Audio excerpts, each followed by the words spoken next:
So we continued with immoral mental factors, akusala cetasikas.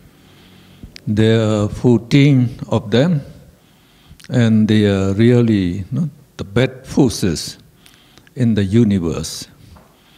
And we divide these 14 mental factors into 4 groups. So the first group is moha chittoka. Chittoka means a group of 4 with moha as the leader. Actually, moha is the leader of all the 14 immoral mental factors.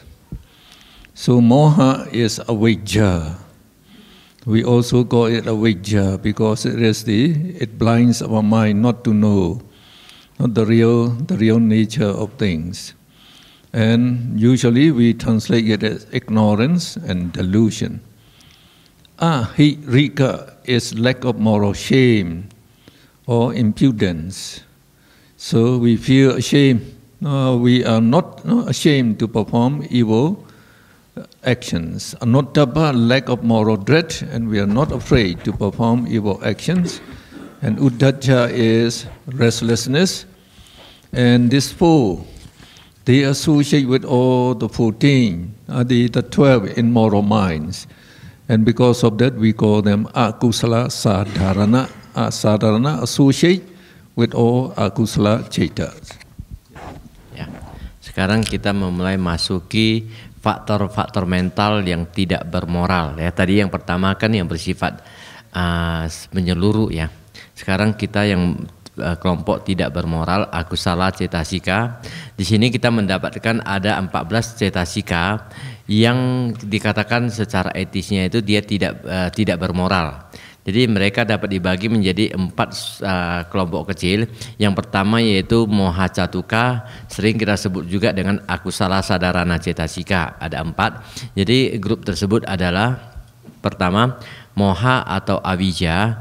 Ini adalah ketidaktahuan, kegelapan batin ataupun hayalan, delusi. Kemudian ahirika, tidak adanya rasa moralitas, rasa malu ya. Jadi agak sembrono dia.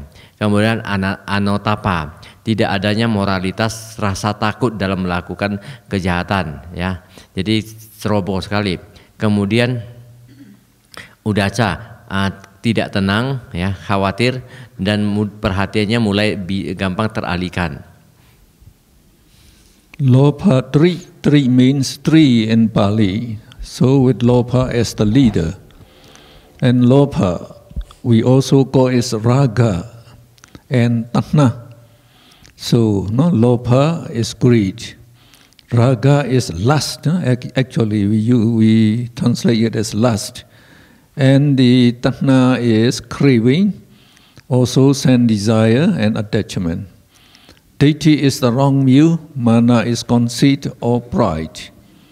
So these 3, so long you have them, they extend the round of rebirth, you are born again and again. So they are called panca dhamma. Ya, jadi yang kelompok kedua yaitu lobatri, di mana 3 kelompok faktor-faktor mental dengan pemimpin loba di sini. Yang atas pemimpinnya moha, di sini pemimpinnya loba. Jadi dia terdiri dari loba atau juga raga atau tanha ya. Jadi loba berarti ada keserakahan, raga sebenarnya lebih menuju ke birahi sebenarnya. Kemudian tanha ada kemelekatan hasrat kesenangan indria. Kemudian ditthi, pandangan salah, mana keangkuhan atau juga kesombongan. The dosa cittoka, again a group of 4 with dosa as the leader. And dosa also called patiga, hatred, anger or evil. Iksa is envy or jealousy, matsriya, avarice or stinginess, and kukukca is worry or remorse. Sekarang yang ketiga dosa catuka ya, kelompok 4 dengan dosa sebagai pemimpinnya.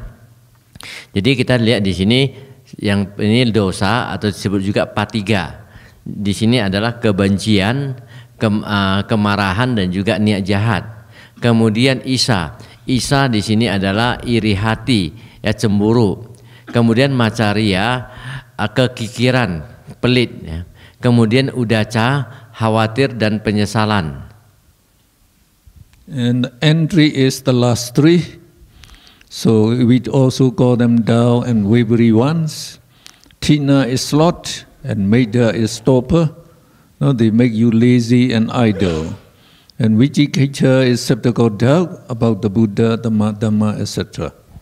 Kemudian tiga akhir ya, tiga kalau akhir dengan kondisi di mana adalah tina, kemalasan, mida, kelambanan ya, Vicikiccha, keraguan-raguan, skeptis. Jadi tiga cetasika akhir yang juga bersifat tidak mudah tergoyahkan. So moha, no, is ignorance or delusion. So it blinds our mind so that we don't know the true nature of the sense objects. Like living beings and non-living things are made up of mentality, materiality that we call in Pali nama rupa.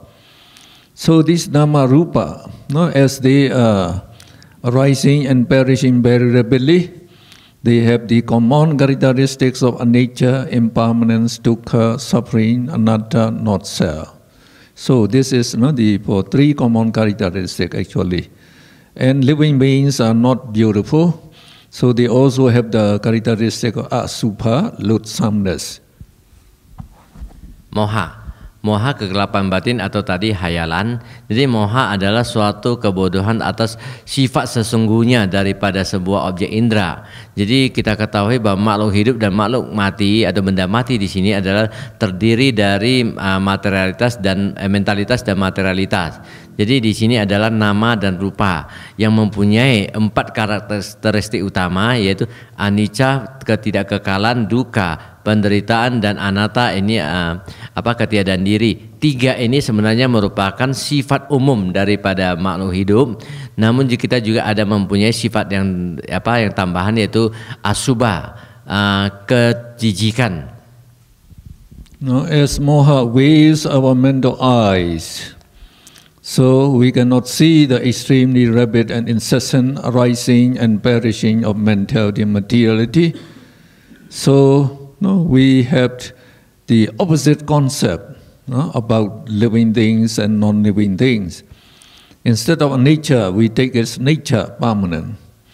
And instead of dukkha, we think, to live is the pleasant. So we say sukha, the pleasant. And then we think that living beings and we ourselves really exist. So we and you are I. So we take it, the atta instead of not self. And we also think that we are beautiful and handsome. So instead of asubha, we take it to be beautiful. Kemudian karena moha menutupi mata mental kita, ya, dan merundungi, ya, dari untuk bisa melihat kebenaran sesungguhnya daripada hal-hal, maka kita mempunyai pandangan yang terbalik terhadap yang sifat sesungguhnya. Jadi di mana seharusnya sesuatu itu tidak kekal, kita menganggapnya menjadi kekal. Sesuatu itu adalah penderitaan, kita anggap adalah menyenangkan. Ketiadaan diri kita anggap sebagai mempunyai jati diri, antara seperti saya dan Anda itu ada. Kemudian sesuatu yang buruk dianggap menjadi sangat indah. Please the next paragraph.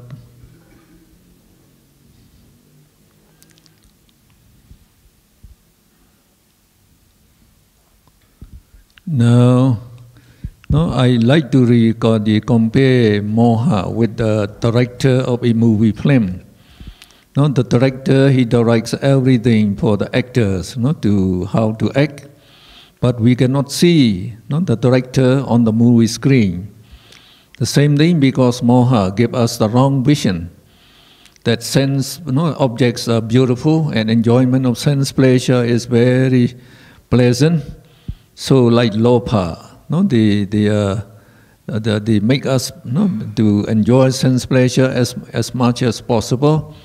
And like the greed, they like to have the money as much as possible, etc.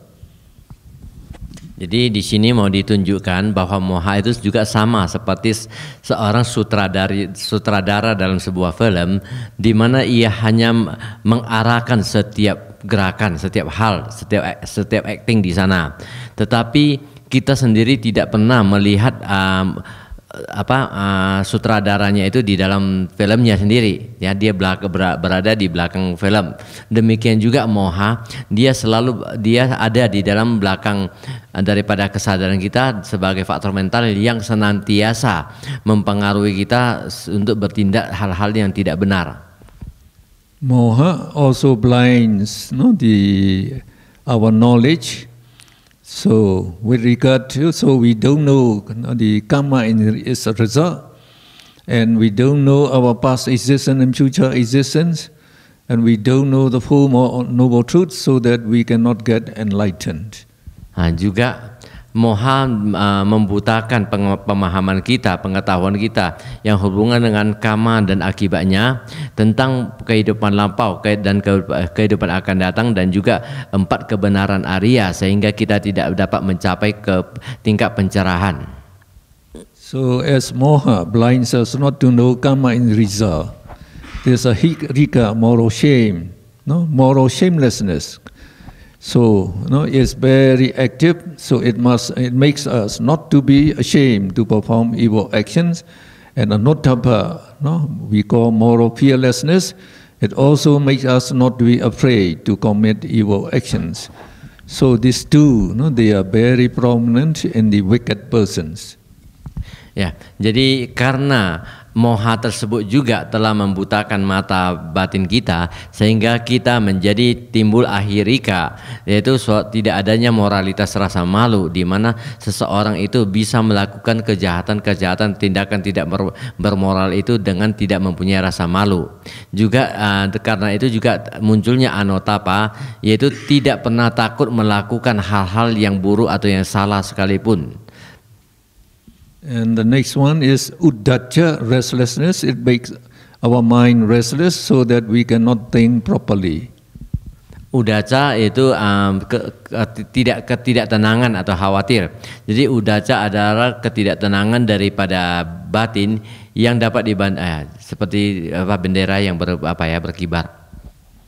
So we go to the next group, that is lobha, lobha 3, and lobha is the most active one. It is the actor in the movie frame. So we call it greed, craving, and attachment. So it is greed with the characteristic of craving or desiring sense pleasure, sense objects, and attachment to them. So it has a strong desire for sensuous objects, and also the jhana bliss. It will never give up this intrinsic nature of craving or desiring for the sense objects, and however much you get, it will never be contented, it will never give up this craving. So we say the more you get, the more you will desire. Kita masuki ke kelompok loba trit yang dimulai dengan loba, ya, keserakahan, nafsu keinginan, dan kemelekatan. Jadi loba ini adalah merupakan sebuah hasrat yang sangat kuat akan objek kesenangan indria ataupun kebahagiaan jana. Jadi ia tidak pernah menyerah, adalah merupakan sifat intrinsiknya sendiri dari hasrat tersebut. Sebagaimana semakin banyak yang dia dapat, semakin banyak juga dia menginginkannya lagi. So the second nature of this greed is attachment or clinging to sensuous object as well as to jhana and jhana happiness. Now because of that attachment to our beloved ones and to our wealth, when we lost our beloved ones and our wealth, so we become very, very much disappointed. And then we become sad, and the sorrow and despair arises. So that's why the Buddha said, from craving springs grief. Grief is that the sorrow, and from the also craving, no, springs fear.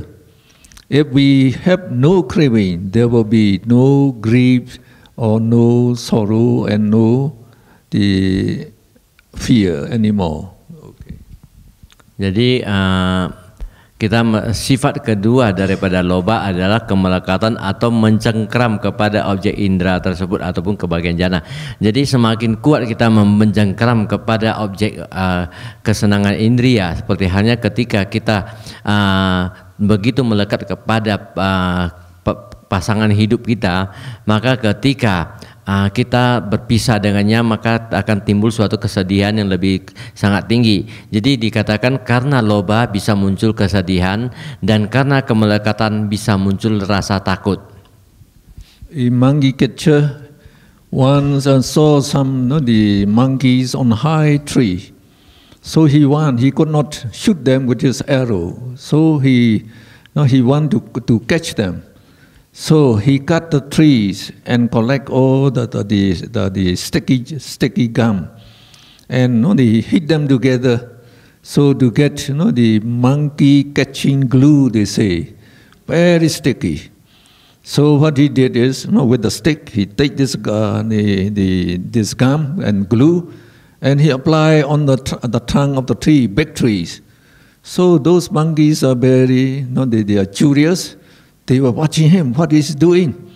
So after applying that, the monkey catcher, he hid under a bush. So the monkeys, they came down, and then when the sun rises and the sun rays fall on the tree, on that gum. So the gum,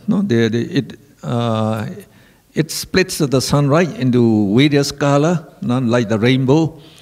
So the monkey, they were curious. They came down and they touched the gum. So when they touch it, their hand got stuck. And when they cannot pull it up, they push with another hand, and both the hands are stuck up. Then they try to kick with the legs, the right leg and the left leg, or both of them are stuck up. So he tried to with his head, so everything is stuck up, so the monkey catcher can come out and catch them and kill them. So we are also so much attached to our wealth and our job and our beloved ones. We cannot go for meditation retreat. So we are caught up by death again and again. And we are also born in the woeful stage. Ya, jadi sebuah kemelekatan tersebut akan menyebabkan penderitaan kan. Jadi diibaratkan sebuah contoh ketika seorang pemburu yang akan menangkap monyet yang berada di atas pohon yang sangat tinggi, bahkan panahnya juga tidak sanggup menjangkau ya, ketika ditembakkan panahnya tidak sanggup menjangkau ke monyet tersebut. Namun pemburu tersebut tidak kehilangan akal, dia mencoba memotong batang-batang pohon dan mengumpulkan getah-getahnya ya. Dia mengumpulkan getah-getahnya bersama. Setelah getahnya terkumpul, kemudian dipanaskan ya, dipanaskan bersama menjadi sejenis perekat yang sangat kuat ya. Yang mereka sebut sebagai lem penangkap monyet ya. Jadi kemudian dia mengambil lem tersebut, diaplikasikan ya, tempelkan dihapuskan ke permukaan batang pohon ya, permukaan batang pohon dengan cukup luas. Kemudian karena oleh siang hari panasnya sinar matahari tersebut menyinari pohon tersebut dan mengenai lem tadi juga terlihat dari jauh seperti mempunyai spektrum warna yang sangat indah ya. Lem tersebut jadi dengan cahaya tersebut nampak seolah-olah warna yang sangat indah di sana. Jadi monyet yang berada di atas pohon tersebut, dia merasa melihat ada apa gerangan, ada sesuatu yang cantik sekali berwarna-warni. Karena rasa ingin tahunya dia turun ya. Dia turun, dia coba melihat dan coba menyentuhnya. Ketika dia menyentuhnya, tangannya melekat pada lem tadi, ditarik, nggak bisa tarik. Dia coba menarik lagi, tapi dia coba dengan tangan kedua dilekatkan, ditahankan supaya menarik. Rupanya kedua tangannya juga melekat di lem tadi. Dia ngelari nggak bisa. Terakhir dengan kakinya ditolak lagi dengan kaki kanan. Kaki kanan lengket, melekat lagi, kaki kiri lagi. Keempat kakinya melekat pada apa tersebut, dia nggak bisa tarik apa-apa lagi. Terakhir dia kegusar, dia dengan kepalanya dia dorong lagi supaya lepas. Rupanya terakhir semua melekat pada lem tersebut. Ketika sudah melekat pada lem tersebut, ya pemburu tinggal datang untuk membunuhnya dengan gampang, toh. Nah, jadi demikian juga kita, karena sering melekat kepada harta benda kita, melekat kepada orang yang kita cintai, sehingga kita tidak mempunyai waktu untuk datang mengikuti retreat-nya. The next mental factor. So the next one is deity. No, deity is the wrong view. So please, go to the other side. No. Not yet. We come back to the Anotapa. Titi tadi untuk naik nomor 6. Ya. Mana? Oh, iya. Oh ya, dia mau kemana? No. Mungkin dia So we say the basic and the universal wrong view is personality belief, no, that we translate as Sakkaya Ditthi, and also ego illusion Atta Ditthi. So Sakkaya Ditthi believes that this combination of mind and body is a person, and we regard this person as I, you, he, she, man, woman, person, etc. So Atta Ditthi believes, no, in the existence of an Atta or soul or ego or life entity in the body. So, no, this wrong view is the outcome of the moha, ignorance. So moha, no, gives the illusion that, no, persons, I, you, he exist. So, and the deity takes it to be a person, and to be I, you, he, she, it takes it. So we call that, no, the combination of the five aggregates of body and mind is the Sakkaya Ditthi, personality belief. And some thinkers, they think, no, why we can act and do. There is something, no, inside our body that control all these actions. So they say, no, there must be, no, like a soul, or like in the Hindu they call it Jiva Atta, and then like in the Christianity they call it the soul. No, the soul must be present, and we call that Atta Ditthi, no, Atta Ditthi. Okay. Kemudian yang berikutnya itu ditthi, ya, pandangan salah. Jadi kita mengetahui pandangan salah tersebut adalah juga sebuah pandangan yang menyebabkan kita melakukan hal tidak baik. Jadi yang menjadi basic yang utama daripada pandangan salah yang bersifat yang universal di sini adalah keyakinan akan adanya jati diri, ya, personality belief tersebut atau Sakkaya Ditthi. Jadi ini juga adalah sebuah ilusi yang bersifat ego yang akan adanya diri. Jadi Sakkaya Ditthi meyakini bahwa kombinasi daripada batin dan jasmani adalah sebagai saya, sebagai Anda, sebagai dia, ya, laki-laki dan perempuan, sebagai seorang manusia, juga sebagai perempuan dan sebagai seseorang. Jadi ini karena inilah kita menjadi menganggap bahwa Atta itu ada, saya itu ada, ya. Jadi saya menganggap diri saya itu eksis dan memang betul-betul ada. Kemudian juga adanya mempercayai ada suatu keadaan dikatakan dengan Atta di sini atau jiwa di sini, ya. Jadi ini meyakinkan seperti halnya setiap kondisi kita bisa melakukan setiap tindakan. Tindakan itu bisa dilakukan karena di dalam batin kita ada sebuah substansi yang bisa menggerakkan tersebut yang dikatakan dengan jiwa. Ya, adanya jiwa di dalam yang bisa menggerakkan tersebut. Inilah suatu keyakinan adanya ataditi yang terutama diyakini di agama Hindu tentunya. And as moha gives the illusion that I exist, the lopa, the creed, also sees us as I, and the lopa it loves the oneself, ourself.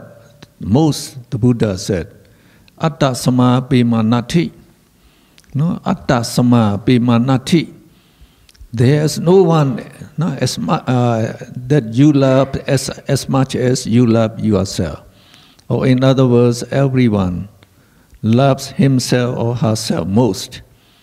So, if the gentleman tells you, "Oh, I love you more than my heart, more than my life," and just know he is cheating. Jadi karena dengan tadi pandangan salah ya bisa melahirkan moha, dan karena moha tersebut juga kita bisa muncul menjadi menganggap saya itu penting ya, sehingga timbul bahwa loba di sana yang bisa juga menimbulkan suatu kesombongan. Jadi karena keyakinan akan jati diri ya, menganggap bahwa kita ini penting, sehingga Buddha ada mengatakan sebuah kata atadema sama pemanati, yaitu bahwa kita pada umumnya lebih mencintai diri kita sebanyak mungkin ya, artinya kita lebih bersifat ego.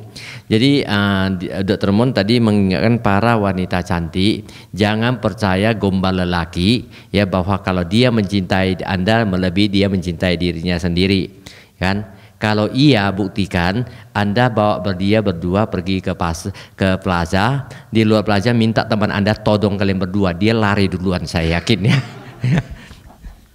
So, because the lopa also loves ourselves most, it makes this the personality belief to be very, very strong. Very hard to get rid of it. So, every warning. We are selfish. So when we are selfish, so we just want to get for us and for our family, and we don't care about the welfare of other people. So that makes all like the so because of that, just like the Mahatma Gandhi say, the world has enough for everyone's need. If we share equally, but not enough for one man's greed. Because of this selfishness, you want to get as much as possible. And because of that, like the emperor, they are extending their empire to get great wealth, great power, to make this I. So because of this I, so we have a lot of evil, evil actions and the injustice, the actions in the world. So, the Buddha said, the most important thing in life is to get rid of this personality belief. If you have this personality belief, you have the ticket to hell. So you are just waiting for your turn to go to the hell. So those who were in the hell, when their karma are finished, so they were taken back to here by the lorry, and so those who have the personal belief, we have to go to hell. Maybe your turn will come sooner or later. So long you have personal belief, you cannot be the escape from this, the woeful abodes. So the Buddha said, to get rid of this personal belief is very, very most important, he said. So if the head is on fire, and then your chest is in pain with a spear, so the most urgent thing for you is to quench the fire, and then take out the spear and get the treatment. And the same thing the Buddha said. What you should do is to get rid of this personal belief If you can get rid of personal belief, you become stream winner. You already become stream winner. No, so like the Sotapaddi Mega Chaita, it eliminates the Daithi and Vicikicca totally, and we become stream winner. Jadi karena adanya terlalu mementingkan diri sendiri, maka kita menjadi begitu ego dan selalu hanya menjaga kepentingan diri kita sendiri. Jadi dengan adanya keyakinan terhadap kepentingan jati diri, kita menjadi begitu egonya sehingga kita tidak ingin membiarkan orang memiliki apa yang kita inginkan. Dia akan selalu melakukan apa saja demi kepentingannya tanpa pernah menghargai orang lain. Jadi Mahatma Gandhi pernah mengatakan bahwa dunia ini akan sangat cukup memenuhi kebutuhan semua orang, ya, tapi tidak pernah cukup untuk memenuhi keserakahan daripada satu orang. Ini dapat kita lihat di mana apabila di dalam sebuah kerajaan raja yang mempunyai terlalu mementingkan diri sendiri, maka dia hanya selalu mengusahakan berperang menaklukkan kerajaan-kerajaan lain, maka akibatnya tindakan-tindakan kejahatan akan terjadi. Jadi yang paling penting adalah dalam hidup tersebut untuk membuang keyakinan akan jati diri atau Sakayaditi tersebut, karena dengan adanya Sakayaditi tersebut dikatakan adalah merupakan tiket menuju neraka. Nah, jadi ketika sekali kita jatuh ke dalam neraka, maka kita akan susah, ya, karena begitu kalau kita keluar dari neraka dan menjadi seorang manusia sekalipun, kita masih mempunyai keyakinan akan jati diri tersebut juga kemudian akan menghantar kita kepada alam neraka lagi. Jadi dengan demikian kita tidak akan pernah keluar dari lingkaran penderitaan tersebut.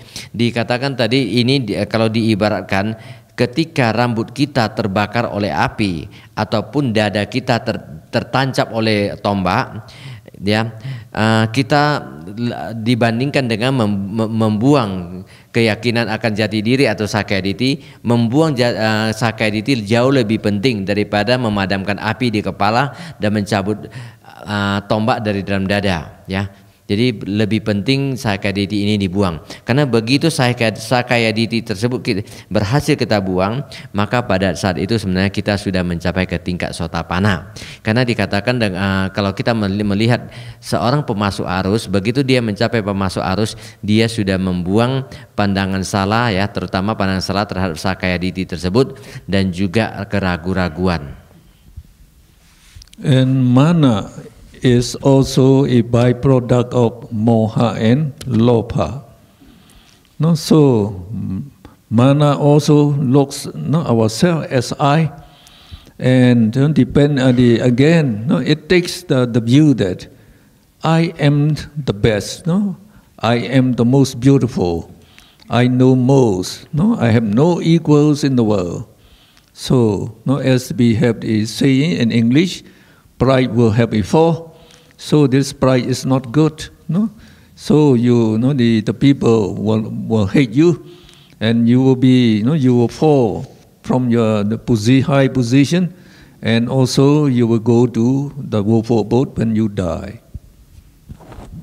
Jadi kemudian mana atau keangkuhan, kesombongan di sini.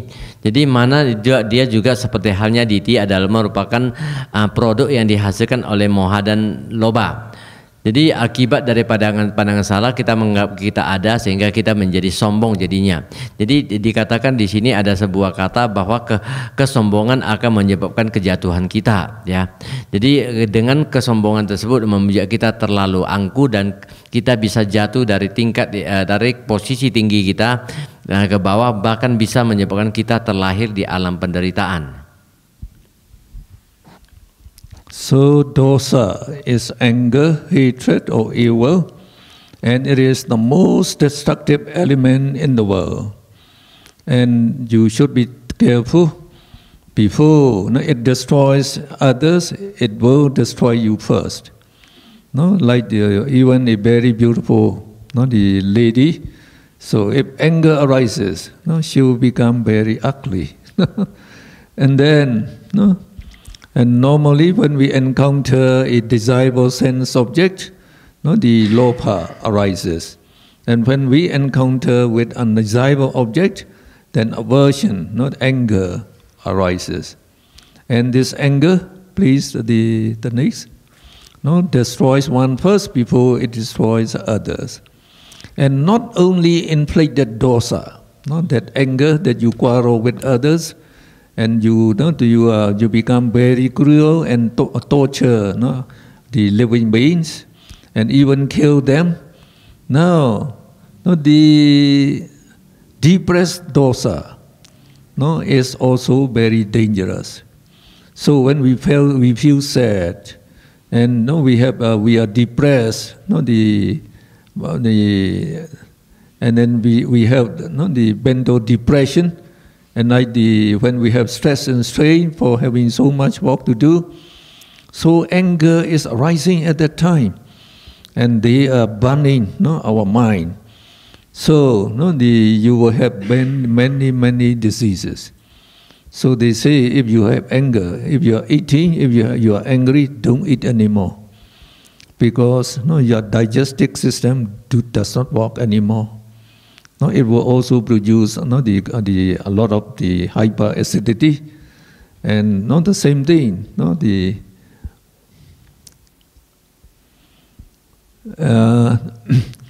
It is wise never to allow anger arise in the mind. For if anger arises, so it is just a negative quality. You have to lose something, and then we should develop loving kindness to drive away anger as soon as anger arises. Ya, kemudian dosa, yang ke-8 dosa. Saya rasa memang operator komputer ini sentimen sama saya ya, selalu. Asal udah pindah nggak pernah balik ini ya. Ya sentimen kali ya. Ya 8, oke nggak apa-apa lah. Ya dosa. Dari tadi saya perhatikan loh, asal sudah pindah nggak mau balik dia. Sentimen. Jadi kemudian ini nggak apa-apa Pak. Nggak apa-apa. Oke, terima kasih. Jadi dosa, ya, kemarahan, kebencian atau niat jahat. Jadi ini secara normal kita katakan bahwa dosa itu adalah elemen yang paling merusak di dunia, ya. Karena dia jauh lebih menakutkan daripada bom atom sekalipun di sini katanya. Secara normal kalau kita berhadapan dengan objek yang menyenangkan, akan timbul kemelekatan dan juga pencengkeraman akan timbul di sini atau loba. Kemudian ketika kita menghadapan dengan objek yang tidak menyenangkan, biasanya akan muncul kemarahan atau ketidaksenangan di sini. Jadi sehingga dosa tersebut adalah merupakan hal yang paling merusak, karena sebelum dia menghancurkan orang lain, dia terlebih akan menghancurkan diri kita sendiri dulu. Kita lihat, ya, bukan hanya oleh dosa yang terpicu di sini yang hadir, yang muncul pada seseorang menyebabkan kemarahan, tetapi juga dosa yang timbul karena tekanan-tekanan yang terlalu kuat, ya, membuat seseorang itu menjadi sedih, ya, menjadi tertekan, juga adalah merupakan sangat-sangat merusak. Jadi dosa ini menyebabkan munculnya stres, ya, juga rangkaian daripada tekanan-tekanan mental, dan tekanan mental, ketegangan mental juga yang akan menyebabkan berbagai jenis penyakit, ya. Jadi kita ketahui pada umumnya banyak penyakit lambung di dunia, ya. Penyakit lambung ataupun peptic ulcer itu penyebab utamanya bukan karena makan yang tidak teratur, ya. Kebanyakan karena oleh rasa stres yang terlalu menekan. Sehingga pada kondisi stres tersebut asam lambung itu diproduksi dengan sangat banyak. Ketika dia tidak mempunyai makanan untuk dicerna, ya, dia mencerna dirinya sendiri. Dinding lambung itu dicerna sehingga terjadi luka lambung. Ini akan menjadi tukak lambung itu, peptic ulcer. Jadi ini lebih banyak keakibat daripada tekanan-tekanan, ya. Karena kalau hanya gangguan makan sebenarnya masih bisa muncul, tapi masih bisa ditoleransi sebenarnya. Asa is jealousy or envy. So it has the characteristic of envy others' success and prosperity. So when we see, our neighbor, become successful or prosperous, we feel jealous of him. So as it looks to others, we say it is objective. Kemudian Isa, ya, iri hati, cemburu dengan orang lain. Jadi dia mempunyai sifat iri kepada orang atas keberhasilan dan kesejahteraan orang lain. Karena ini menuju kepada orang lain, ini bersifat objektif, ya. Jadi di sini dikatakan dia sifatnya objektif. Nanti kalau ke diri sendiri dia kebalikannya. And Matsriya is avarice or stinginess. It has the characteristic of concealing one's property, because one does not want to share one's property with others. So we don't want to share, say, our room, our house, and our knowledge, and our privilege with others. That amounts to avarice. And it also, it has the form of the stinginess when one is reluctant to give money to charity. So the Buddha said, some people, they are very rich, but they cannot donate, mainly because of this, the lobha attached to your property, and then this matsriya, you are very stinginess. Selanjutnya matsarya, ya, kekikiran atau kepelitan. Matsarya mempunyai sifat, ya, menyembunyikan kepemilikannya karena dia tidak ingin berbagi dengan orang lain, ya. Jadi di sini disebutkan ketika kita mempunyai sebuah ruangan atau kantor kerja, ketika ada pendatang baru datang, kita enggan untuk berbagi dengan mereka. Jadi di sini bersifat kekikiran. Jadi Buddha mengatakan ketika kita terlalu melekat kepada harta benda kita, maka kita akan menjadi pelit, ya. Tidak akan melakukan berdana kepada orang, sulit untuk berbagi dengan orang lain. Now, as Matsriya looks to oneself and to one's property, we say it is subjective. And Asa and Matsriya, they make us unhappy without any inducement from other people. So, as soon as we know Asa, Matsriya arise in your mind, so the best way is just to get rid of it. Jadi kita ketahui bahwa Isa dan Matsarya karena dia lebih menunjukkan kepada diri sendiri yang pelit di sini. Jadi ini dia bersifat subjektif. Jadi Isa dan Matsarya membuat seseorang itu menjadi tidak bahagia tanpa ada dipengaruhi oleh orang lain. Jadi hal yang paling penting adalah supaya bisa berbahagia, kita membiarkan, ya, ini harus kita hilangkan. So kukucca is remorse. It's the meaning. So it has the characteristics of grieving over the evil that is done. You have done something wrong and you feel very unhappy. And the good that is not done, something that should be done and you do not do it, then you feel unhappy. As it is useless to cry over spilled milk, again, it is of no use to repent or to feel remorseful.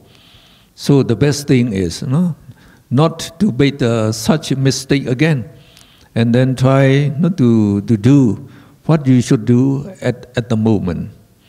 And the kukucca is just like Asa Matsriya. So if it rises, so it shows you the negative quality, so try to get rid of it. Kukucca, penyesalan, ya, di sini lebih bersifat ke penyesalannya. Jadi kukucca mempunyai sifat, ya, bersedih atas tindakan jahat yang telah dilakukan ataupun terhadap tindakan baik yang belum dilakukan. Jadi artinya kita sedih ada tindakan baik yang seharusnya kita lakukan tapi kita belum lakukan. Jadi ini sama seperti ada kata adalah tidak bermanfaat menangisi susu yang telah tumpah.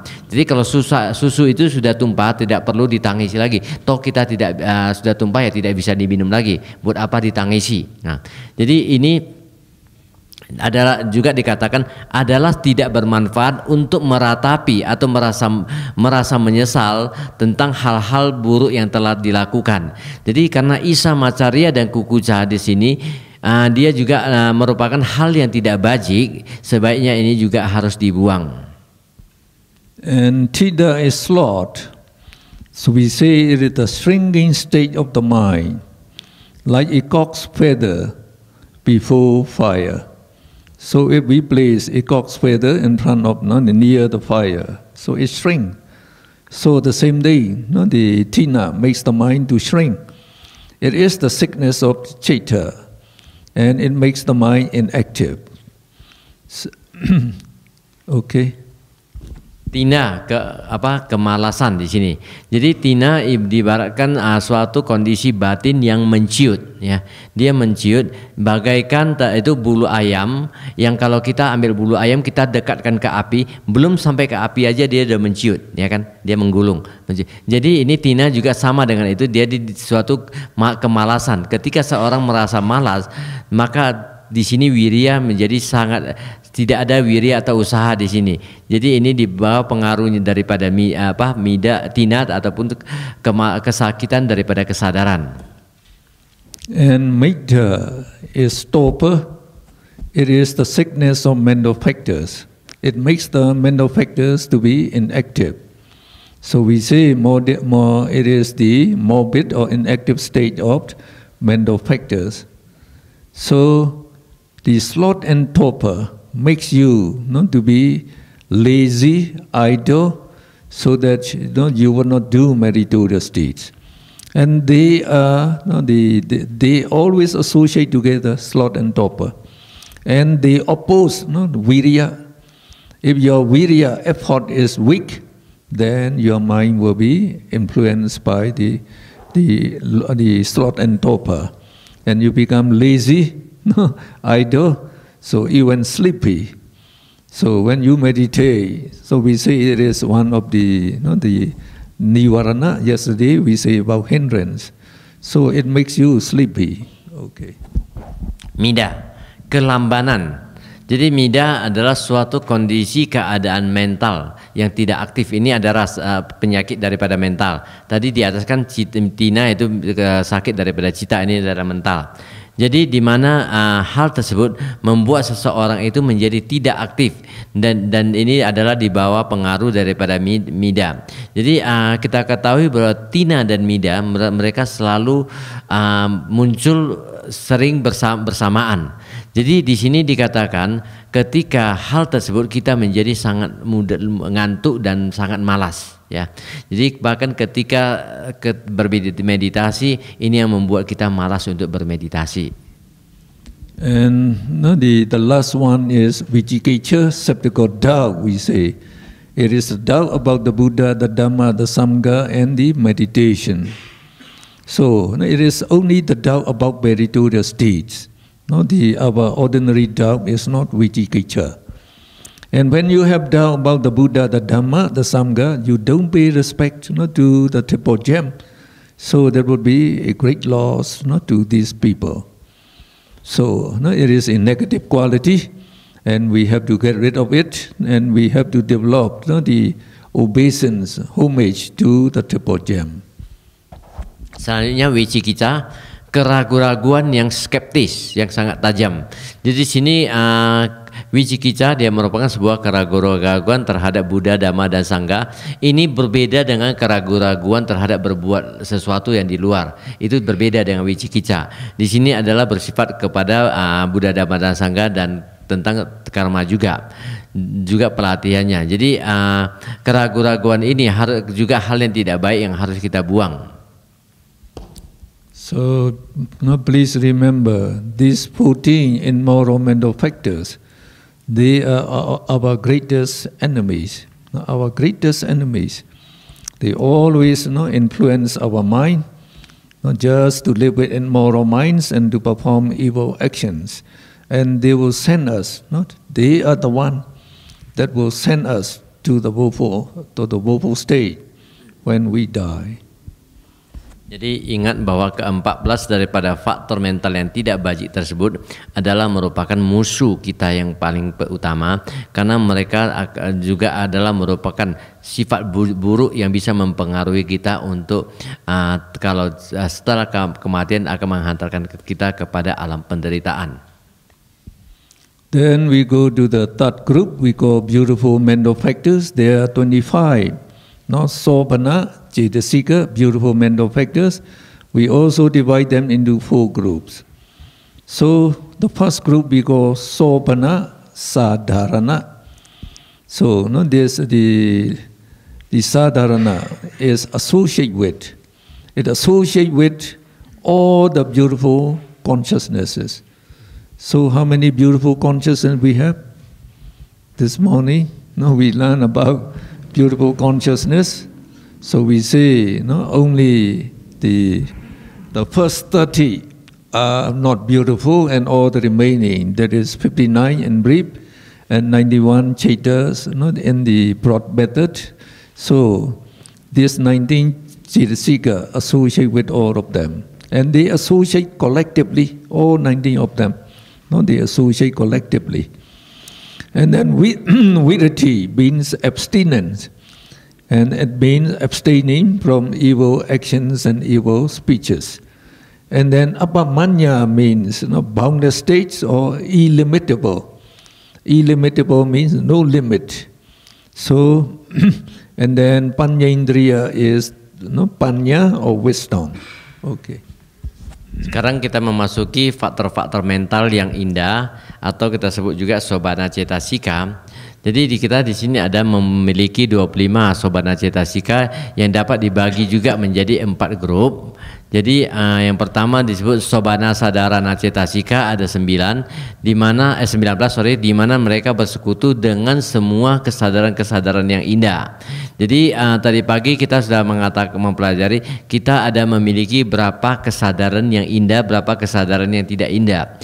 Kita mengetahui bahwa dari seluruh kesadaran hanya 30, yaitu 12 kesadaran yang tidak bermoral ditambah dengan 18 kesadaran tidak berakar, maka ini 30 ya.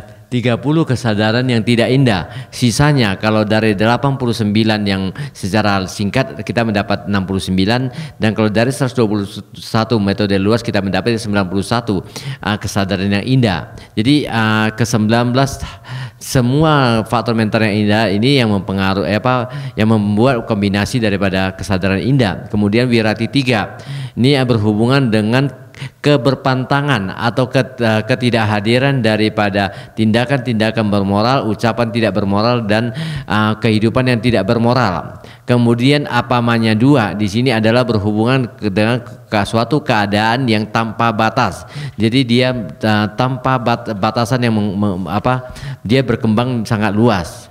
Kemudian panindriya ini di sini berhubungan dengan kebijaksanaan ataupun pandangan terang.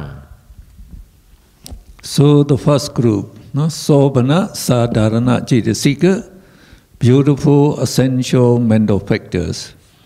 These 19 mental factors, they always associate collectively with all beautiful minds. So we have to take note of these the 19 names and their meaning. Saddha is faith or confidence in the triple gem. And sati is mindfulness and attentiveness. Hiri is moral shame. You are ashamed to perform evil actions. Ottappa is moral dread. So you are afraid to perform the evil actions. They are the opposite of ahirika and anottama we have just seen. And alobha is the greedlessness, and it is the non-craving and non-attachment to your wealth, and you can donate generously, so we also call it generosity. Dosa is the opposite of dosa. So it is the hatelessness, and instead of ill will, we call it goodwill, and also tolerance or forbearance or patience, and that is very good, the holy quality the Buddha call it. In Pali we call khanti, the forbearance, and loving kindness is the most beautiful quality, we should say. So we call in Pali metta, and tattara majjhattata is equanimity and mental balance. And then, here is 7 Cetasikas. So if you subtract 7 from 19, you get 12. So those 12 mental factors, they are described as 6 pairs. They go in pairs, like kaya passaddhi, citta passaddhi. So kaya does not mean the body here, it means a group of mental factors. So we have to take the passaddhi is tranquility. So kaya passaddhi is tranquility of mental factors, citta passaddhi, tranquility of consciousness. And again, kaya lahuta, agility or lightness of mental factors, and citta lahuta is agility or lightness of consciousness. Okay. Sekarang kita masuki faktor-faktor mental yang disebut sobada sadarana cetasika, yaitu faktor mental yang indah ya, secara esensial dia indah. Ada 19 faktor mental tersebut yang bersekutu dengan kesadaran-kesadaran yang indah atau sobada cetasika secara bersama-sama. Jadi yang pertama adalah sadda, keyakinan atau juga kepercayaan. Ya, kemudian sati, penuh perhatian, dan juga di sini ya perhatian. Kemudian hiri, mempunyai rasa malu. Ini terbalik dengan ahirika. Jadi di sini dia malu untuk melakukan hal-hal yang tidak benar. Otapa, kebalikan dari anotapa, yang merupakan mempunyai rasa takut kalau akan melakukan hal-hal yang tidak benar. Kemudian aloba, tidak melekat, ya, tidak serakah dan juga murah hati. Kemudian adosa, tidak membenci, mempunyai niat jahat, toleran. Ya, toleransi di sini, toleransi dia juga dapat dikatakan sebagai kanti oleh Buddha, sebuah hal yang sangat baik. Kemudian cinta kasih adalah kualitas yang memiliki kualitas yang paling baik.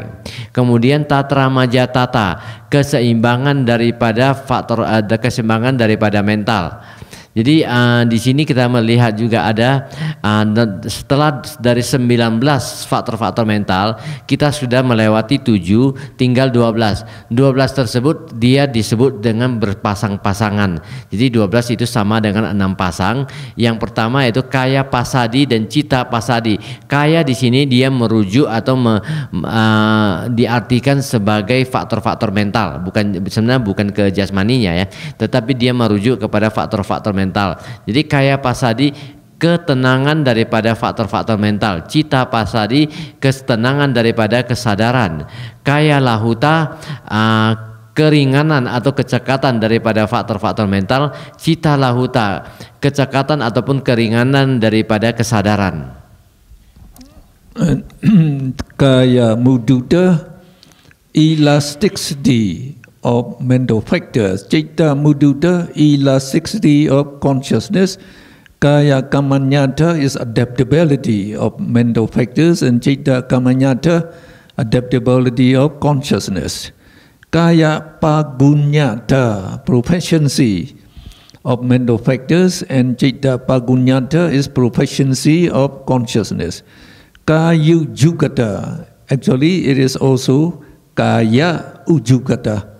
So we eliminate A, so we call it kaya ujugata, uprightness of mental factors, and citta ujugata, and also it is citta ujugata. So we make it citta ujugata, uprightness of consciousness. Ya, jadi sekarang kita melihat mulai sini. Kaya muduta, citta muduta. Di sini merupakan kelenturan daripada faktor-faktor mental. Citta muduta, kelenturan daripada kesadaran. Kaya kamanyata, kemampuan beradaptasi, penyesuaian diri daripada faktor-faktor mental. Citta kamanyata, kemampuan penyesuaian daripada kesadaran. Kaya pagunyata, di sini kemahiran ya, kemahiran daripada faktor-faktor mental, cita pagunyata, kemahiran daripada kesadaran. Kaya uju kata atau kayu uju kata yaitu kelurusan atau ketegakan daripada faktor-faktor mental, citu uju kata kelurusan daripada kesadaran. So no, we give you the explanation of each beautiful mental factor. So again, Saddha is the leader, no, in this group. So Saddha, we say it is faith or confidence.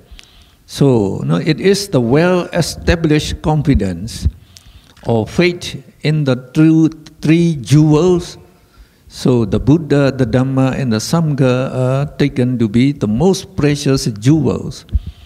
So if you can develop the faith and confidence in these, the Buddha, the Dhamma, the Sangha, so you possess this the most precious jewels, and you become very rich. No? So when a Buddha takes refuge in three jewels, his faith should be accompanied with understanding about the attributes of the Buddha, the Dhamma, and the Sangha. Only then that the faith will be very strong. And if Buddhist faith is not in conflict with the spirit of inquiry, like in Buddhism, we don't ask our Buddhists not to study other religions. So I myself, I study other religions to know what they say. So we are free to do that. So, and then the Saddha remains in three levels also. Like when we say Piti can be developed in five stages, and it can be developed in 3 stages. Some people, because their parents are Buddhists, so when they are born, they also become Buddhists, but they don't know what is the Buddha, Dhamma, the Sangha. So though they pay homage to the Buddha's image, so they don't know why we pay homage to the Buddha statue. So we call their Saddha is very weak. So we call it Pasada Saddha, easily destroyed. So they can be easily converted into other religion, as they don't know what our religion is. And then, when you learn the teaching of the Buddha, and you come to know the teaching of the Buddha quite well, especially I think, this the Abhidhamma, what we are learning now, the essence of Buddha Abhidhamma. Only if you know this very well, you are Saddha in the Buddha, the Dhamma, the Sangha. It rises very high. It is my experience actually. I was born in the village, so the village, our villagers are very pious. So since young, I have the chance to go to the monastery and observe the moral precept. So I became a novice at the age of 9 years, and then become a monk as soon as I was 20 years old. So even in the university, I always lead the Buddhist association. So I was posted in several the institute and university. Wherever I got to, I formed the Buddhist association. I performed as the president. And as I read so many books on the books of the famous writers, so I think I know Buddhism very well. Only when I learn Abhidhamma. So though we read those books, we don't know what is ultimate realities. So the real teaching is in this ultimate realities. So only then I know that I know nothing. I know very little. I know that.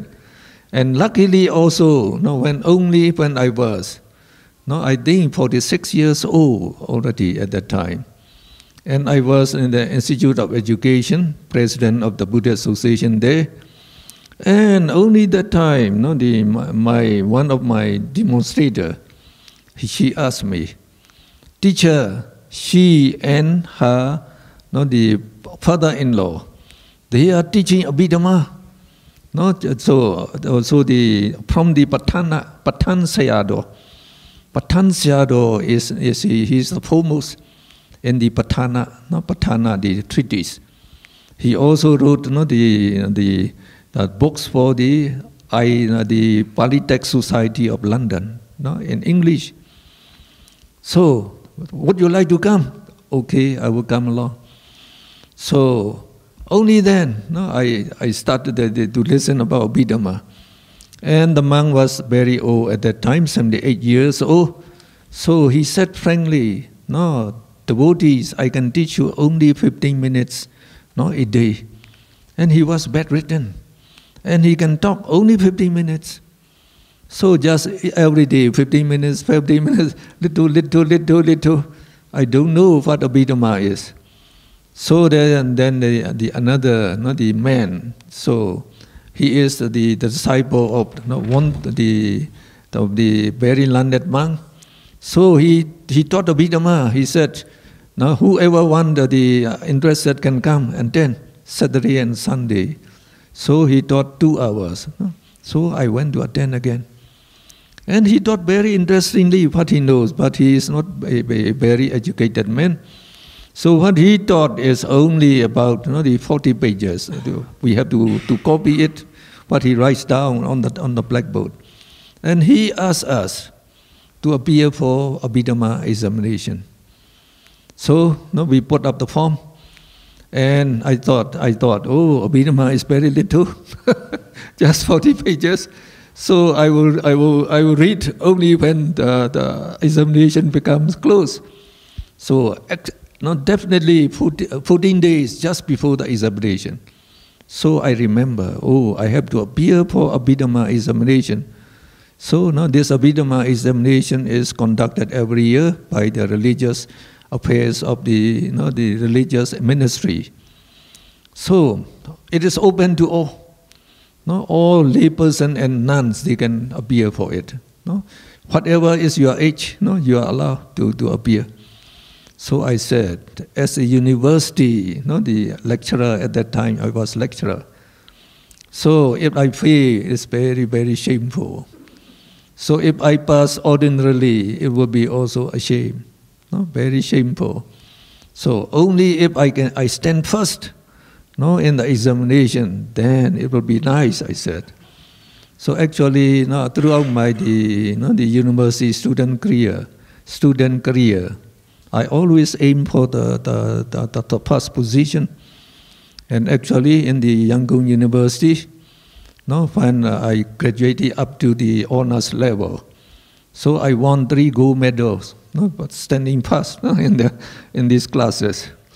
So when I got to the United States, I have to compete with the Americans, and I also sat in. I was stood first.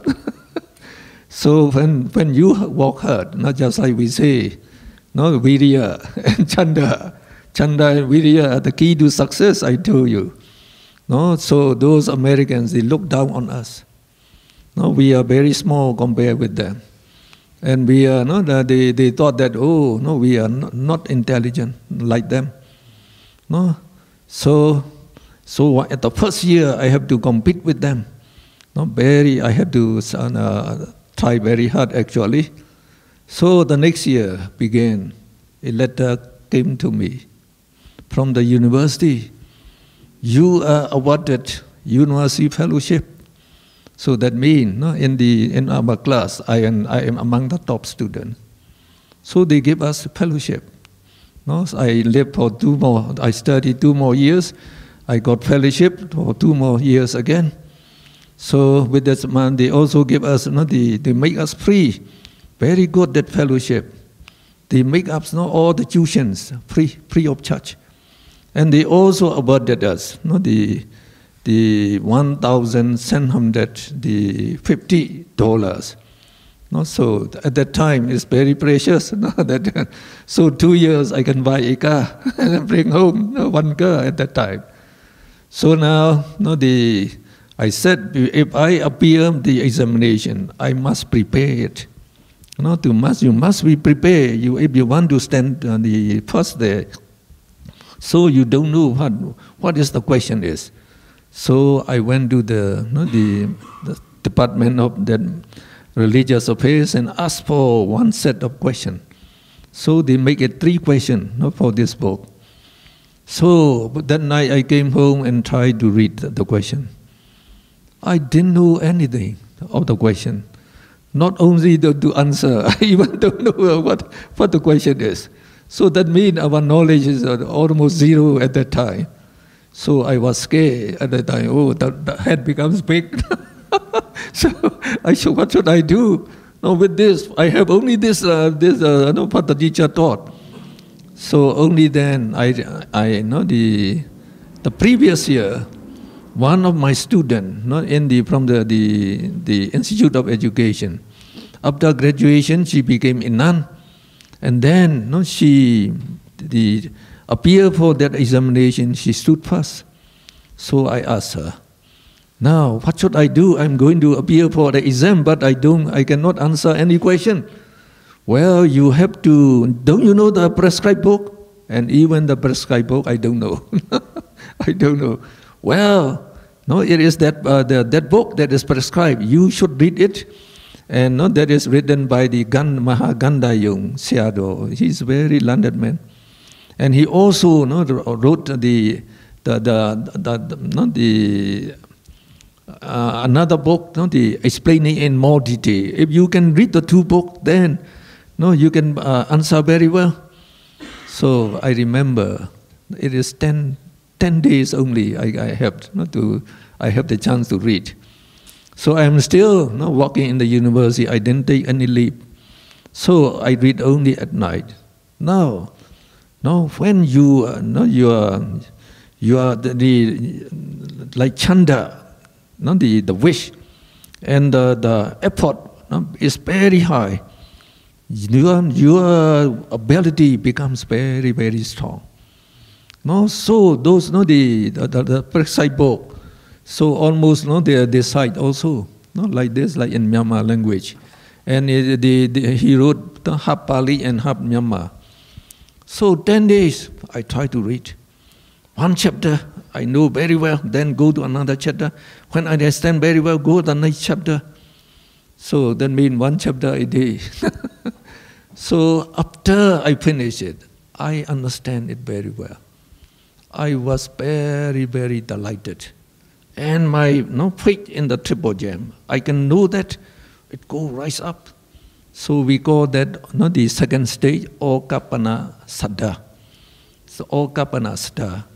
Then though you are evolving, if you know the Abhidhamma very well, so we call you Kalyana Pudujana. The evolving is called the Pudujana. So those who does not know anything, they call it Andha Pudujana. Blind walling, they call it. So when you understand well, they call you Kalyana Pudujana. So that is good walling. Good walling now. So try to understand, to become Kalyana Pudujana, good walling. So if you undertake meditation again, so when you attain that the path wisdom, your faith is so at the top now, very high. We call it Adhikama Saddha, unshakable faith. So if your faith in the Buddha, the Dhamma is unshakable, the Buddha said you are already esteemed winner. Jadi sekarang ketika kita berbicara mengenai sadda, ya, di sini keyakinan terhadap tiratana, ya, keyakinan terhadap Buddha, Dhamma dan Sangha. Jadi ketika kita sebagai umat Buddha mengambil perlindungan kepada tiratana, maka kita harus mempunyai keyakinan yang ditemani oleh pemahaman tentang kebajikan-kebajikan daripada Buddha, Dhamma dan Sangha. Jadi di sini dikatakan bahwa keyakinan tersebut tidak bertentangan dengan sifat keingintahuan di sini. Jadi bahwa di dalam agama Buddha kita tidak dilarang untuk mengingin tahu mempelajari pelajaran agama lain sekalipun, boleh. Kita jangan mengatakan bahwa kita yang terbaik sebelum kita mengetahui orang lain baik atau buruk. Ya, banyak keyakinan mengatakan saya yang terbaik, agama saya padahal dia tidak mengetahui orang lain baik atau buruk. Jadi agama Buddha ini berbeda, jadi dia tidak menentang untuk mengetahui hal-hal yang keyakinan lain supaya dapat melihat perbandingannya. Jadi sakda di sini dikatakan kita harus banyak mengembangkan. Seketika kita bisa belajar bagaimana mempelajari tentang sakda ini menjadi baik, maka pada saat itu kita bisa menjadi seorang yang mempunyai keyakinan. Jadi dalam hal keyakinan tersebut dibagi menjadi ada 3 tingkatan keyakinan berdasarkan, kalau di mana piti tadi kan ada 5 tingkatan piti. Jadi sakda juga ada 3 tingkatan sakda di sini. Jadi yang pertama adalah pasada sakda. Pasada sakda itu adalah suatu kondisi ketika orang, biasanya ini terjadi, orang tuanya itu beragama Buddha, maka anaknya juga beragama Buddha. Jadi ketika mereka datang ke wihara, beri penghormatan, bernamaskara lah kepada rupang Buddha, dia pasti akan namaskara juga, tetapi tidak tahu sebenarnya keyakinannya itu tidak terlalu kuat. Jadi orang-orang gini gampang untuk dipengaruhi untuk masuk ke agama lain.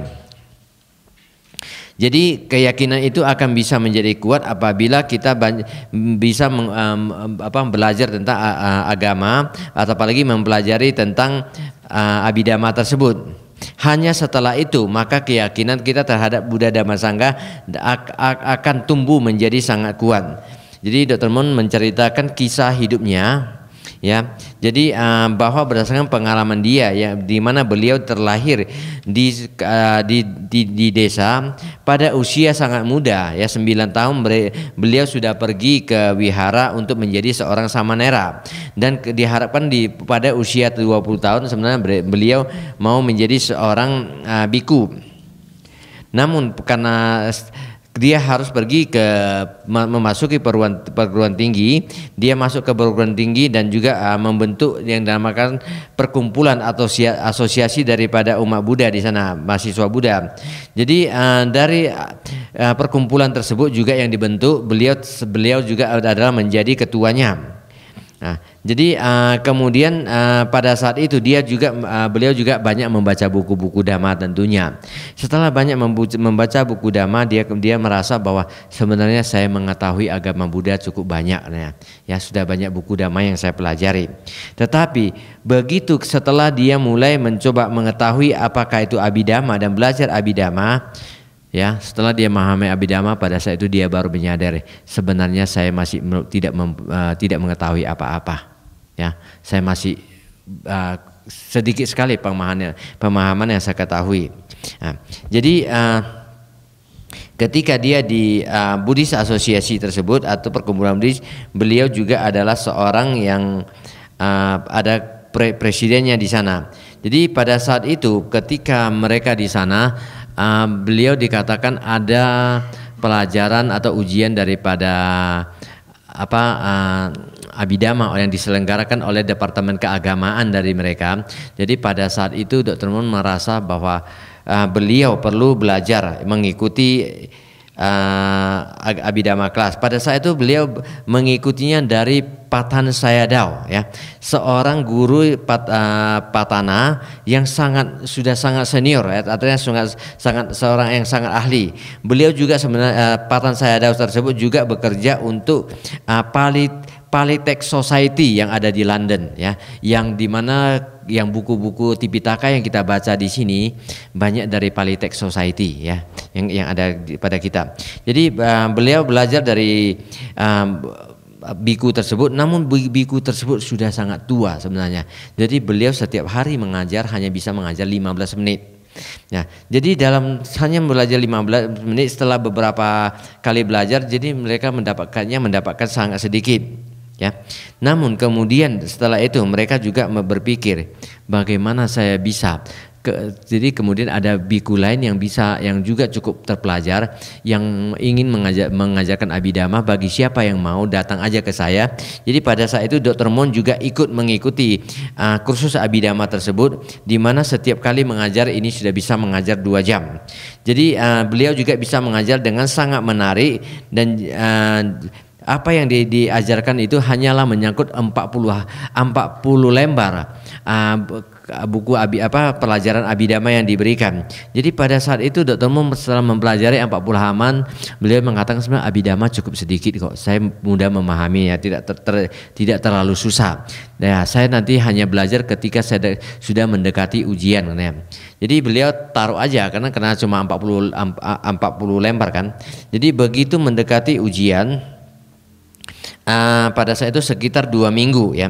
Jadi beliau baru mulai mempelajarinya. Tetapi pada saat itu dia berpikir, kalau saya mengikuti ujian ya, saya sebagai seorang dosen ya, kalau saya gagal memalukan ya. Saya hanya boleh lulus, tidak boleh gagal. Ya, jadi kalau saya lulus pun sebenarnya saya harus lulus dengan nilai yang baik. Kalau saya lulus dengan biasa-biasa saja, itu juga sebenarnya saya juga malu harusnya. Jadi karena beliau selama karirnya sebagai seorang siswa, mulai dari tingkat terendah sampai tingkat pendidikan tinggi, beliau adalah juga selalu mendapat tingkat kemampuan yang sangat dihargai, selalu mendapat penghargaan, bahkan beliau ada mengantongi 3 medali ya. Jadi sewaktu beliau juga mengikuti pelajaran di Amerika Serikat ya, pada saat itu juga beliau harus berkompetisi dengan orang-orang Amerika ya, karena pada saat itu dia berusaha keras bagaimana untuk dengan semangat ya, canda dan wirianya yang begitu kuat untuk bisa menjadi sukses.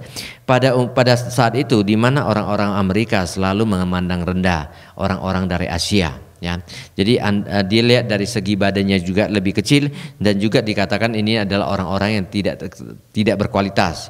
Jadi pada tahun pertama Dr. Mon itu mencoba dengan sekuat tenaga untuk belajar, dan ternyata pada tahun kedua beliau mendapat apa yang dikatakan sebuah penghargaan, dihargai dan mendapat beasiswa. Dan setelah itu kemudian selama 2 tahun selama beasiswa, semua hal juga semua tutor-tutor yang beliau ikuti juga semua free of charge ya. Dan juga tadi beliau juga mendapat uang sebanyak 1.700-an US dollar ya. Jadi dengan uang tersebut sebenarnya sudah merupakan sebuah angka yang sangat menakjubkan bagi mereka ya, dengan angka tersebut. Jadi beliau katanya berhasil mengumpulkan uang dan bisa membeli mobil pada saat itu. Jadi kalau mengenai mobilnya saya rasa kalau saya tidak salah ya, mobil yang dibeli sekitar tahun 70-an saya rasa saat itu, 70 sekian, sebuah kalau kita di sini sejenis Suzuki Carry Pickup. Ya, saya masih ingat. Dan ketika tahun 2010-an, 2011, ketika kami pergi ke Yangon, mobil tersebut masih ada dan dirawat dengan baik. Ketika kami sampai di airport, dia menjemput kami dengan mobil itu. Ya, saya dijemput duduk di depan, yang di belakang ditaruh memang dia ada kursi 2 baris ya, ditaruh kiri kanan. Ya, di Myanmar itu biasa loh mobil gitu, jangan pandang rendah loh. Ya, jadi beliau mengantar teman-teman lain dijemput pakai mobil-mobil lain. Jadi saya mau juga lihat mobil dia, mobil tua, bisa sanggup nggak narik beban bagasi begitu banyak kan. Jadi saya juga sebenarnya enggan. Saya masuk ke mobil lain, dipanggil, Anthony kamu sama saya di sini ya. Duduk di samping dia, jalan nggak nih kan gitu. Rupanya ketika itu mobil tersebut beliau bawa di kota Yangon, saya nggak sangka umur 80-an, cekatan sekali. Bahkan ketika dia salah jalan memutar, begitu cekatnya langsung berputar. Wah, luar biasa, ini pembalap juga saya bilang kan. Nah, jadi saya masih ingat beliau masih menjaga sampai saat ini ya. Begitu bagusnya dijaga.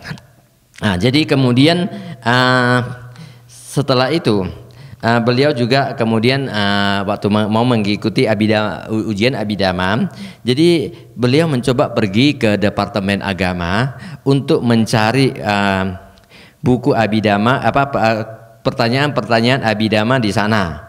Ketika dia diberikan beberapa pertanyaan, dia coba melihat bahkan pertanyaan aja sudah tidak mengerti. Bagaimana saya bisa menjawabnya? Ya, melihat pertanyaan aja bingung. Jadi dia bilang gimana saya bisa menjawab? Sebenarnya pada saat itu dia waktu sudah terlalu dekat ke ujian. Sebenarnya dia khawatir.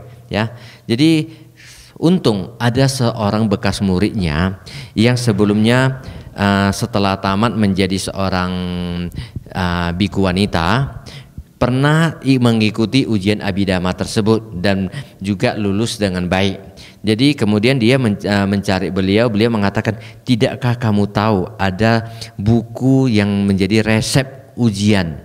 Ya, kalau kamu memahami buku tersebut, kamu bisa mengikuti ujian. Jadi dia mendapat buku ini dan ada 2 buku, dan ternyata setelah dia membaca, memang di sana menjelaskan Abhidhamma dengan begitu detail dan sangat jelas, sehingga beliau mempelajari hanya pada malam hari, tinggal 10 hari, ya, ada 10 bab, setiap malam harus mempelajari 1 bab. Jadi dengan semua tanda dan wirya yang kuat, beliau berusaha dengan sangat luar biasa. Ya, di mana buku tersebut katanya separuhnya adalah bahasa Myanmar dan separuhnya bahasa Pali, ya. Nah, jadi ini hal yang agak sulit. Jadi kemudian beliau mempelajari dari 1 bab ke bab yang lain.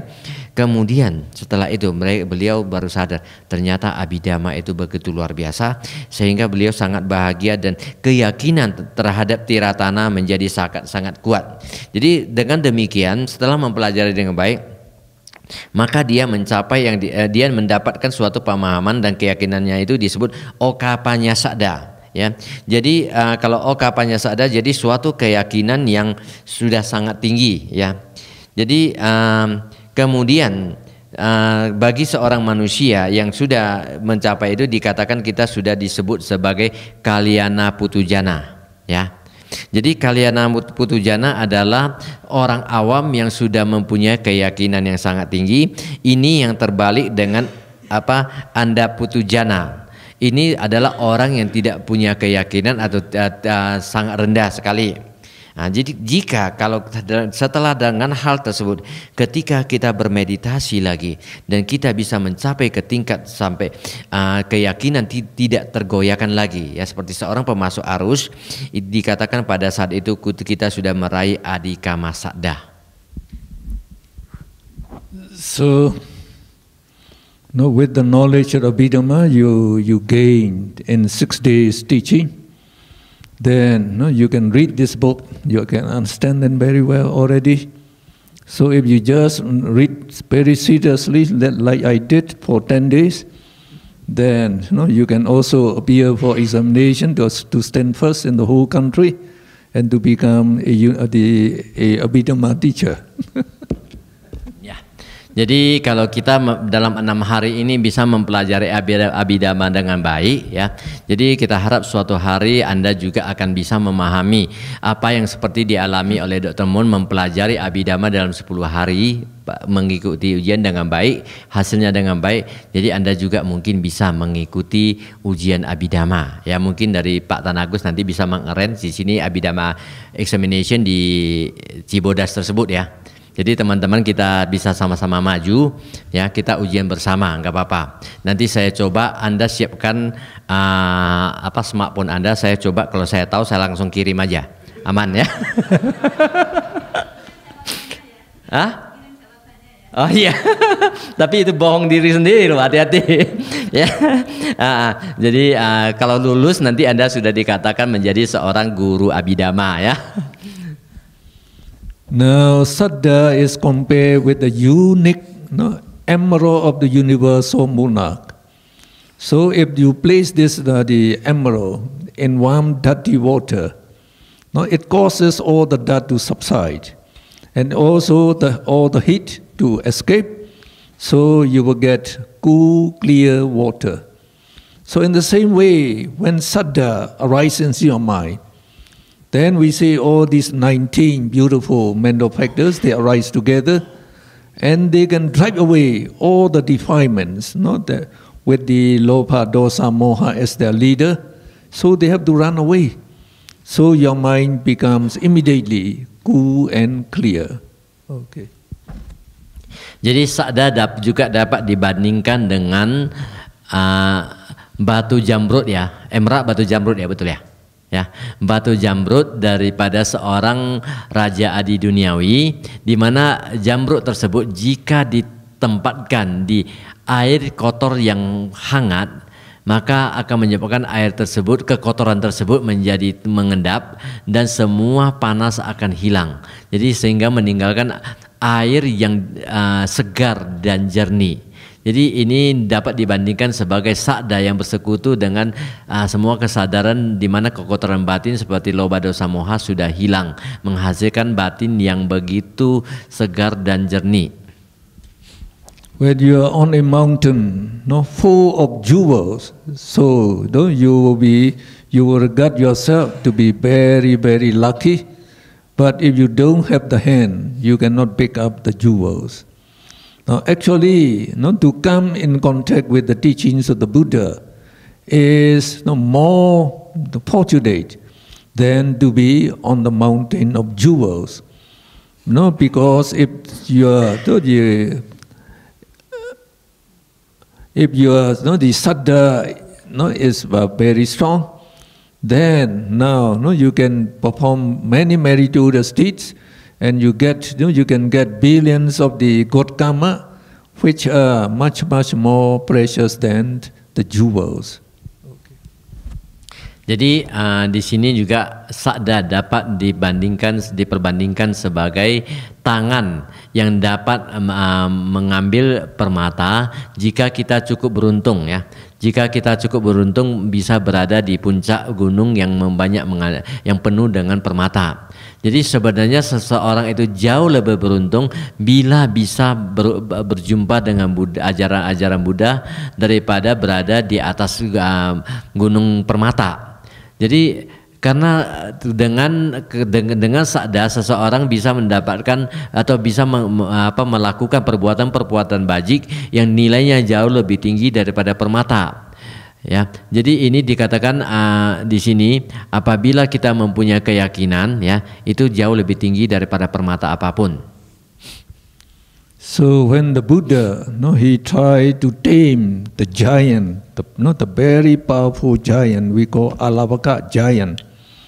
So the giant asked the Buddha, when he was tamed, he asked the Buddha, what is the most precious treasure that we can possess? And the Buddha said, it is saddha, which is the most precious the treasure that you can possess. Jadi ketika raksasa Alawaka pernah bertemu dengan Buddha, beliau menanyakan kepada Buddha, sebenarnya apa ya permata atau harta yang paling berharga di dunia ini. Jadi Buddha mengatakan yang paling berharga sebenarnya adalah saddha, keyakinan. So the next one is sati, mindfulness or attentiveness. So sati is mindful of things that are taking place. So its chief characteristic is not floating away. That is, not to let things go unnoticed. So when we are not mindful enough, then we do not remember what we see or what we hear. So then if it is so, it is like empty pots and pumpkins floating away on the water. So if your friends ask you, now you have attended the Dr. Mon's Abhidhamma class. So what did he taught? What did he teach you? Oh, he taught us about the mind, about many things. Can you tell me something? Oh, I forgot everything now. So all your knowledge float away in the water like empty pots and pumpkins. Oke. Jadi sati ya, perhatian penuh. Jadi di sini memberikan perhatian. Jadi sati atau mindful di sini ya, penuh perhatian ini adalah selalu penuh perhatian pada semua hal-hal ya. Jadi yang ada. Jadi karakter utamanya adalah tidak mengambang, tidak membiarkan sesuatu mengambang berlalu. Jadi tanpa diperhatikan. Jadi apabila kita tidak cukup mindful atau tidak cukup perhatian penuh, maka seseorang itu tidak akan mengingat apa yang telah dilihat dan apa yang tidak didengar. Ini bagaikan juga sebuah pot kosong ataupun labu yang mengambang di atas air. Ya, jadi ini sama dengan ketika kita tidak mempunyai perhatian dalam ketika kita belajar Abhidhamma. Kita sudah mempelajari selesai Abhidhamma, teman Anda mengatakan Anda sudah banyak mempelajari Abhidhamma, tentu sudah mengetahui banyak. Ya, Dr. Moon sudah mengajari sangat banyak. Apa yang diajari? Ya, ada sebagian mengenai batin dan segala. Coba ceritakan. Wah, udah lupa semua tuh. Ya, masuk telinga kiri, keluar tangan ke telinga kanan, entah kemana perginya ya. Can you raise it? Can you raise it? Naikkan, pindah terpaksa.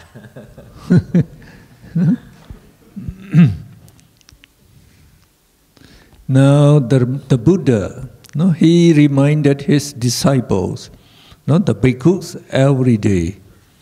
So, no, he said, no, don't be heedless, no. So try to be mindful. And try to achieve all the threefold noble training, so that you can gain the liberation from all suffering. So he also said, the heedlessness, mindfulness is the way to the deathless. No, mindfulness is the way to the deathless. The deathless means this nibbana. So if you are very mindful in meditation actually mindfulness is the most important factor. So if your mindfulness is very strong, you will meditate very well, you will progress very quickly. No? So you attain nibbana. And heedlessness is the way to death. So if you are heedless, you don't perform any meritorious deed. Though you are alive, you are as good as being dead, because you don't get any good merit. And when you die, you have to go to the woeful state again. No? Okay. Buddha senantiasa selalu mengingatkan murid-muridnya bahwa setiap hari jangan pernah lupa melakukan kebajikan dan juga senantiasa perhatian penuh ya untuk berjuang agar bisa terbebas dari segala penderitaan.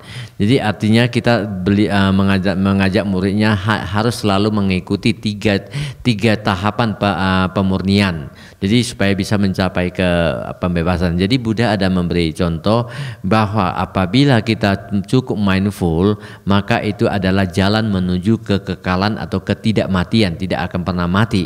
Ya, karena dengan penuh perhatian ini adalah juga masuk ke dalam konsentrasi, di mana konsentrasi tersebut akan membawa kita dapat mengembangkan kebijaksanaan yang dapat mengantarkan kita ke nibbana.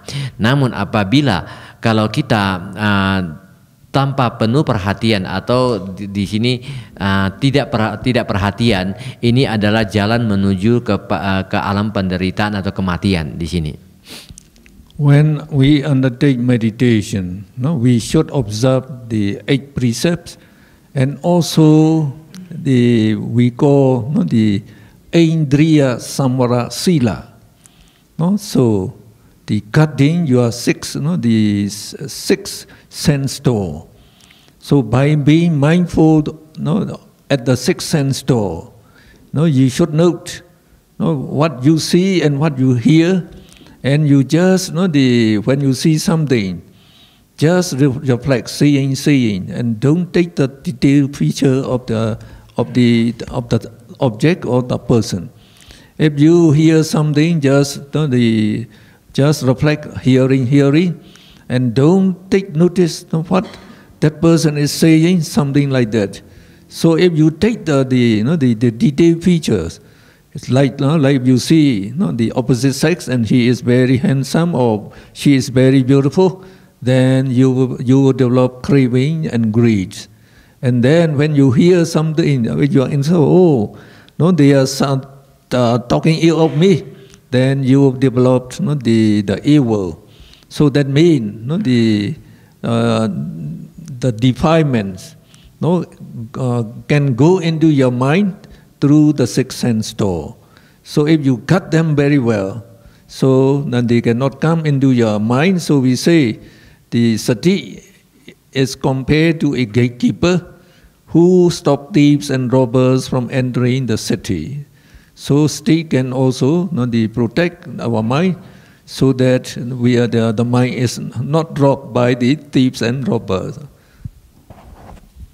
Jadi juga di sana katakan ketika kita bermeditasi sebenarnya kita harus sebaiknya menjalankan 8 sila ya, atau yang disebut juga bisa mengambil pelatihan menjaga indriya samwara sila. Jadi suatu pelatihan untuk menjaga mengendalikan ke-6 pintu indera kita ya, 5 pintu indera dan 1 pintu batin. Jadi ini dia artinya kita harus cukup mindful, cukup perhatian penuh pada 6 pintu indera dan senantiasa mengamati dan mengamati mereka hanya sebagai melihat. Kalau melihat sebagai melihat, kalau mendengar sebagai mendengar. Jadi artinya ketika kita bermeditasi, ketika saat itu mungkin muncul objek-objek suara yang di samping kita, pada saat itu kita hanya tahu pun hanya menyadari ya ada mendengar tanpa pernah melekat kepadanya. Karena kalau kita terlalu melekat, artinya kalau mereka berbicara sesuatu yang menyenangkan dan kita memperhatikannya, ini akan menyebabkan kita juga pada saat itu muncul loba ya, muncul kemelekatan terhadap kesenangan yang telah dikatakan tadi. Namun apabila kalau kita tertarik kepada mereka yang menjelaskan atau mengatakan tentang diri kita, mencemooh diri kita, maka pada saat itu juga akan timbul dosa pada batin kita. Jadi di sini kita harus cukup perhatian penuh aja pada kondisi yang ada. Bila muncul hal-hal lain kita hanya menyadari ya. Jadi dengan demikian kita juga dengan sati tersebut kita dapat dibandingkan dengan penjaga pintu gerbang kota ya. Jadi penjaga gerbang tersebut dia tetap menjaga pintu gerbang dan tidak pernah membiarkan adanya pencuri atau perampok yang memasuki memasuki kota. Jadi ini juga kita senantiasa menjaga batin kita tidak dimasuki oleh hal-hal yang buruk.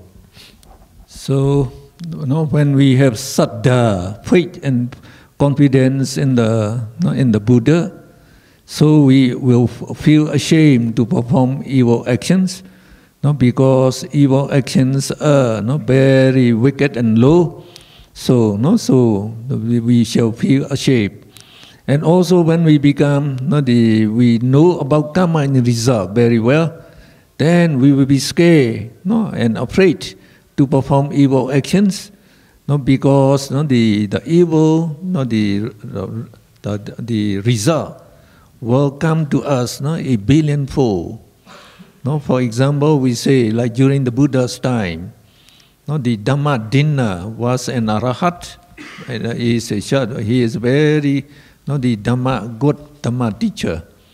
So she has the supernormal power, and she could see her past existence.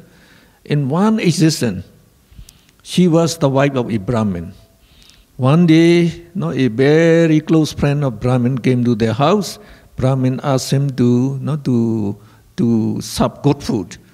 But she went to the market and she could not get any meat. So when she came home, she killed a little goat by cutting the throat and cooked it. So her husband and the guests admire her. Oh, you are a very good housekeeper. But when she died, she was born because of killing only this one little kid, one little goat. She was born in hell and have to suffer thousands of years. And after escape from that, she was born as the animals, as many existences as there are many hairs in the body of the little goat that she killed. In every of these, the animal existences, she was killed in the same way. So while still young, she was cut at the throat and died. So, when we know, the karma, the bad result, a billion folds, then we are scared to perform evil actions.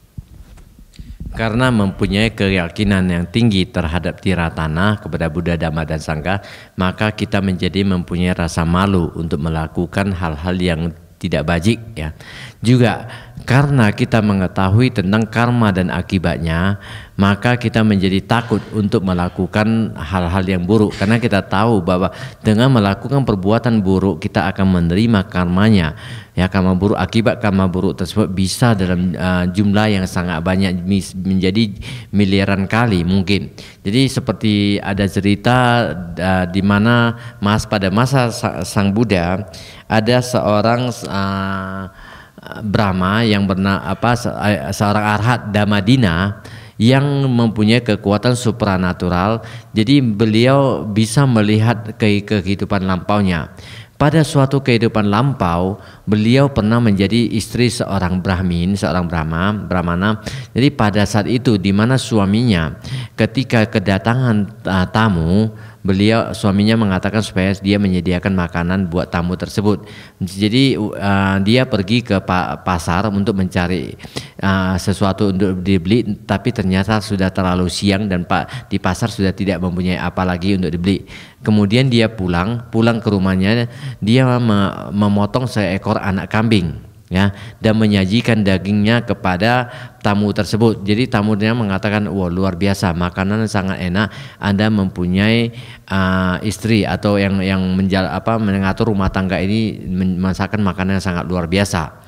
Jadi karena perbuatan dia dalam membunuh anak kambing tersebut, menyajikan kepada perbuatan membunuh tersebut pernah melahirkan dia ke alam neraka, dan dia hidup di alam neraka untuk ribuan tahun. Dan setelah dia terbebas dari neraka, dia juga terlahir menjadi hewan dalam jumlah sebanyak jumlah bulu domba, bulu anak kambing yang dia bunuh.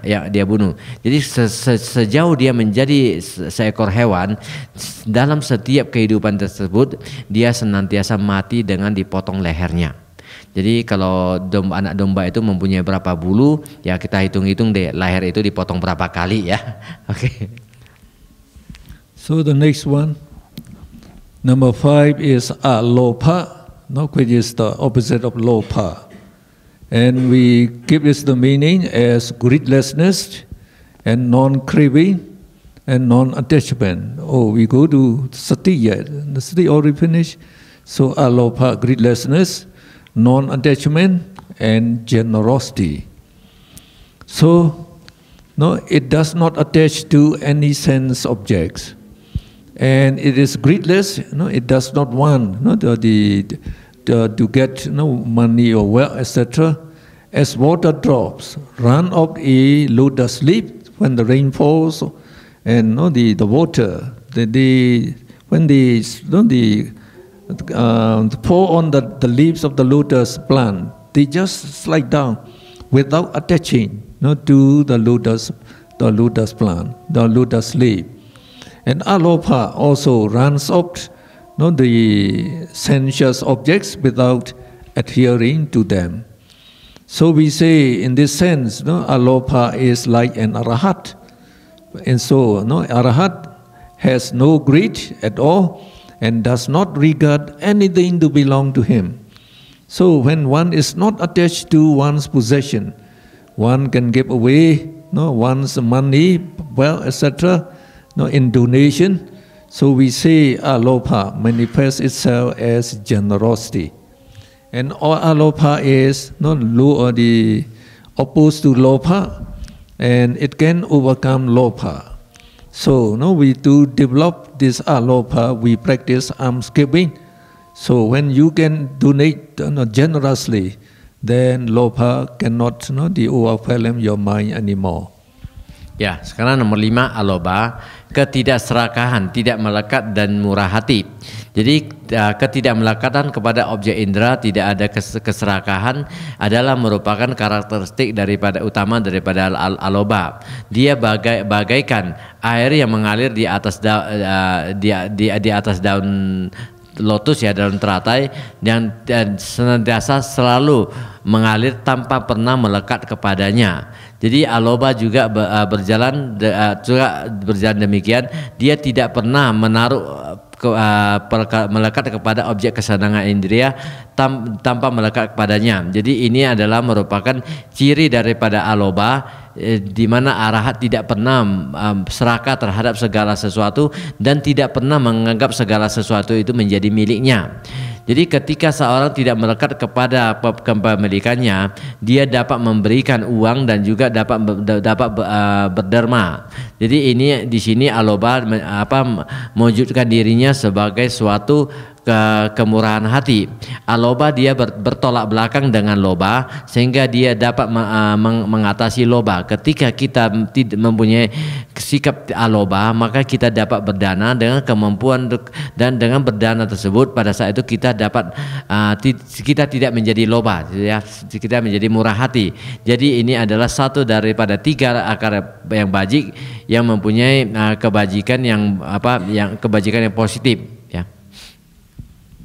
Now, dosa is non-hatred, and the tolerance, loving kindness we give the meaning. So we say, no. So dosa has the characteristic of roughness and cruelty, whereas the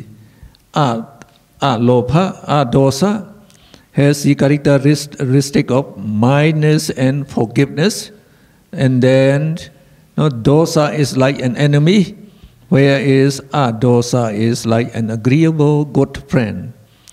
So if your dosa is very strong, it can overcome dosa.